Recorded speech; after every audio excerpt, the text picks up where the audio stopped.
Ni nyuma y'uko uwitwa Meki amaze kuba yakorerwa ibirori bitegura, donc ni ibirori bibanziriza umunsi w'ubukwe.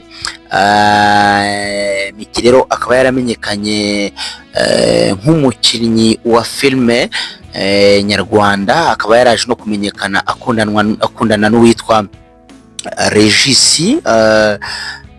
Uyu Meki rero akaba yarakomeje nanone kugenda agarukwaho mu binyamakuru bigiye bitandukanye, ubwo hagiye hajya amakuru ye aterana amagambo n'uwitwa Regis, ndetse bizamo no gusebanya bikomeye cyane, nyuma y'uko nyine aba babanye igihe kitari gito ariko bikaza kurangira batandukanye. Byaje kuba ngombwa rero ko uwitwa Meki atandukana n'uwitwa Regis. Ubu ngubu akaba ku munsi sinibuka neza, bakaba barabashije kuba bajya mu murenge n'uwitwa Aga Promota. Nyuma y'uko bagiye mu murenge bakaza gushyira amatariki yabo yo gukora ubukwe hanze. Nyuma rero y'uko bakoze umurenge ndetse uyu Meki agakorerwa ibirori n'inshuti ze byo kumusezera cyangwa se asezera ku bukumi, nubwo ari umubyeyi w'umwana umwe, ariko ni bitegura nyine ubukwe bigomba gukorwa cyangwa se bitegura umukobwa, rumva ko hagomba kuberamo inama zigiye zitandukanye. Nyuma rero y'uko uyu Meki amaze kuba yakorerwa ibirori, yaje kwisiga insenda yarakaye cyane, yiyama ngo umugore ukora inkuru zo muri Kongo ko atamushaka mu bukwe bwe. Abantu benshi rero bahise bibaza ntise ko hano mu Rwanda dufite umugore umwe ukora inkuru zo muri Kongo, akaba ari uwitwa Mutesi Scovia cyangwa Mama Urwagasabo. Abantu bahise bibaza ntise yaba ari we uyu mukobwa yaje kuba yakibasira, cyangwa uyu mubyeyi yaje kuba yavuga ko atamushaka mu birori bye. Ni ibintu byakomeje kugenda bigarukaho cyane, nyine bamwe bakaba bashobora kuba baketse ko Meki nta wundi muntu yavugaga atari uyu Mama Urwagasabo cyangwa Mutesi Scovia muri rusange. Meki rero yisize insenda avuga ko umugore ukora inkuru zo muri Kongo atamushaka mu bukwe bwe, ahubwo avuga ko yashatse akatari gake kumusenyera ubukwe kubera message yohereje marene wiwe. Nuvuga ngo nubwo Meki atabashije kuba yakerura ngo avuge uwo mugore ko yavuze ko ngo uwo mugore ukora inkuru zo muri Kongo ko yashatse kuba yamusenyera ubukwe bitewe na message yagiye yohereza umumarene we, atari ko ku bw'impuhwe z'Imana no ku bw'umugambi w'Uwiteka ubukwe bwe bukaba buzaba mu minsi iri imbere. Akaba avuga ko rero adashaka ko uwo mugore ukora inkuru zo muri Kongo atazamugerera mu bukwe.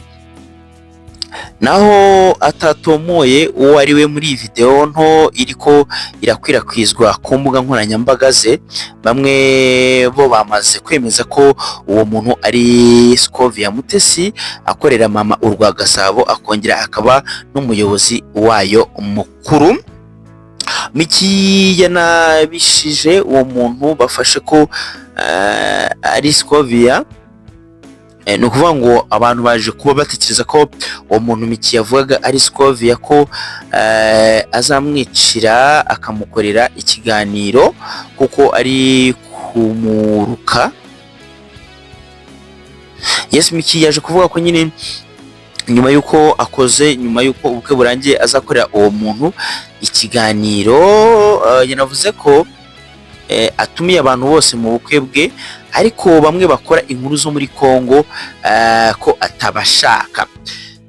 Ndizera neza ntashidikanya ko nawe wowe ukurikirana ibiganiro bigenda bica kuri YouTube byinshi cyangwa se ku ma social media agiye atandukanye hano mu Rwanda, nta muntu n'umwe w'umugore urengeje cyangwa se ushobora gukurikira Mutesi Scovia gukurikirana inkuru zo muri Kongo. Ibi rero byaje gutuma abantu babihuza nuko wenda ari we mu mama ukora inkuru zo muri Kongo. Abantu baje kubihuza ko ashobora kuba ari we Miki yavugaga ko atamushaka mu bukwe bwe bitewe n'inkuru cyangwa se na message yagiye yohereza marene wa Miki. Yakomeje avuga ati ndabikubwiye nzagufatira umunsi, urabizi ko ndi umusazi uterenya abantu kandi ngo uri umuntu wiyubashye kandi wagezeyo. Urumva ko ibi bintu bifite uburemere, kuko urumva ko Miki yaje kuba ati wowe nzagufatira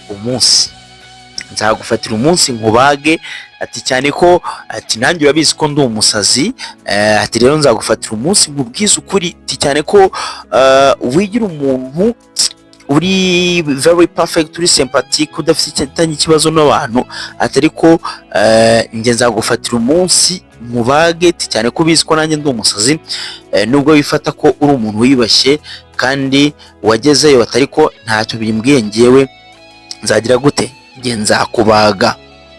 Aha abantu bakomeje kugira impaka nyinshi, cyane ko uyu Miki yaherukaga guha abantu biwe ba hafi ubutumire mu bukwe bwe buzaba tariki ya 30 z'ukwa mbere umwaka wa 2026.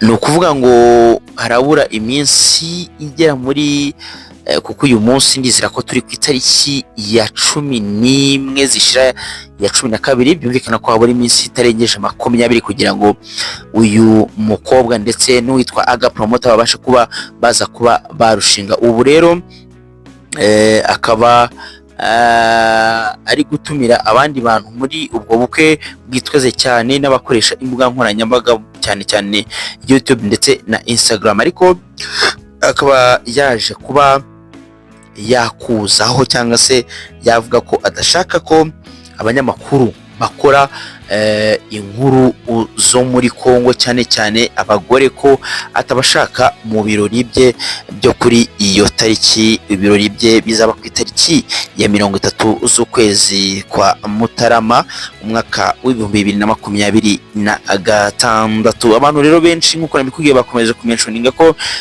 nta wundi wabwirwaga atari mama urwa Gasabo cyangwa Mutesi Scovia. Rero ibi byaje guca amarenga ko byumvikana ko haraza kuba hari amakimbirane asa naho yeruye hagati y'uyu mukinnyi wa filme ndetse na Mutesi Scovia. Ntabwo nabura kukubwira ko nyuma y'uko nyine ibi byose bikomeje kugenda bivuga, n'uwitwa Regis cyangwa se uwahoze ari umukunzi wa Miki mu minsi itari mike cyane, mu minsi itari myinshi ishize, witwa rero Miki nako Regis yaje kuvuga ko Miki yaje kuba yamuripotinga mu mushinga wabo bari bakoranye cyangwa se umushinga bari bafitanye wo gukorana filme. Iyo filme ikaba yaraje no kujya hanze, ariko uwitwa Regis akavuga ko yaje gutungurwa no kubona yaripotinzwe n'uwitwa Miki. Iyo filme ikaza kuza kuba yanasibwa kuri YouTube.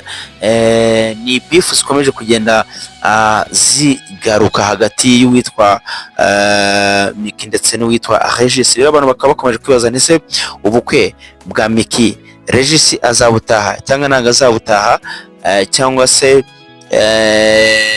byumvikana ko uwitwa Mutesi Scovia we nubwo wenda Miki atigeze mentioning amazina y'uwo muntu ukora inkuru zo muri Kongo, ariko abantu benshi ntago babashe kuba babica ku ruhande, bahise bemeza ko nta wundi muntu wabwirwaga usibye Mutesi Scovia cyangwa mama urwa Gasabo.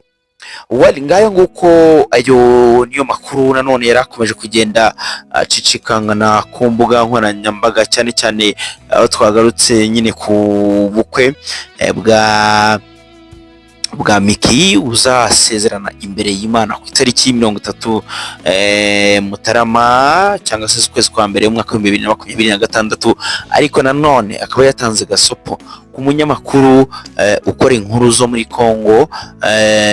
Avuga ko rero ngo uwo munyamakuru yagiye yohereza message marene wa Miki amushaka kumusenyera ubukwe cyangwa se kumwicira ubukwe, ariko bikaba byarangiye n'undi bibaye kuko ku itariki 30 z'ukwezi kwa mbere uyu Miki azaba ari kwambikana impeta n'uwitwa Aga Promotan.